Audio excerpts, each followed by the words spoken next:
And welcome back to Primetime News. Special welcome to viewers on onespotmedia.com as well as TVJ International in the Cayman Islands. Up first this evening is the most brutal gun attack in recent history and modern Jamaica. 17 people were shot, 8 fatally, as thugs went on a rampage in Cherry Tree Lane in South Clarendon on Sunday night.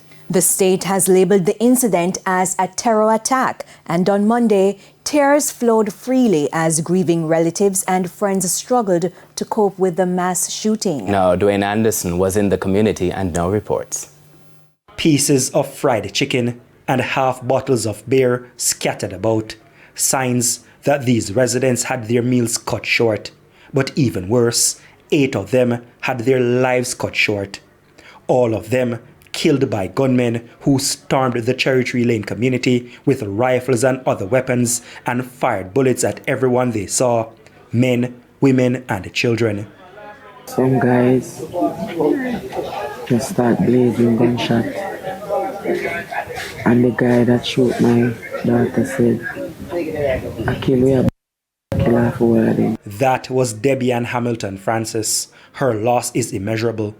3 of the deceased are her loved ones. 50-year-old Lawrence Francis, her husband, 28-year-old Cavill Daly, her daughter, and Courtney Messam, her cousin. She also has another cousin in hospital battling for his life due to gunshot wounds. I can't believe it's like I'm dreaming right now. But it is not a dream. It is a nightmare, which started around 9 p.m. Sunday for her and her neighbors. How long did this episode last? Like based on your, memory. How long this last? About 5 minutes, 10 minutes?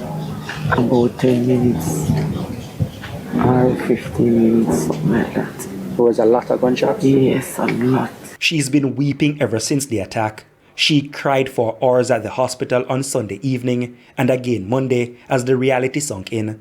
Relatives, police and politicians, including the Prime Minister, took turns trying to comfort her, but to little success. I love them to my heart and I lose my heart.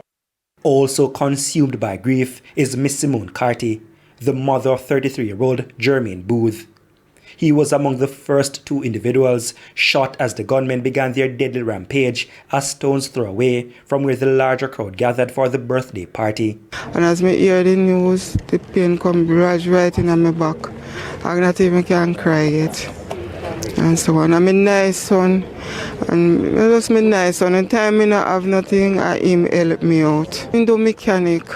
And he walk and sell bleach and soap powder and then something there, and he just love kids and he love everyone. The other deceased have been identified as Aiden Bartley, the youngest victim at just 8 years old. He was a student of 4 Parts Primary School. The eldest, Errol Stewart, is 68 years old, as well as Diamond Bennett, 20 years old, and a woman identified so far as Margaret. The level of injuries suffered by the other 9 residents vary from minor to life-threatening. Among those nursing gunshot wounds are 2 children, one as young as 1 year old.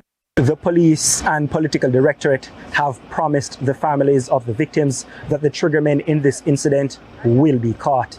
And that is welcome news for these people who are suffering.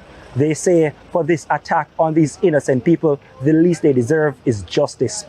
Reporting from Cherry Tree Lane in Clarendon, I'm Dwayne Anderson for TVJ News.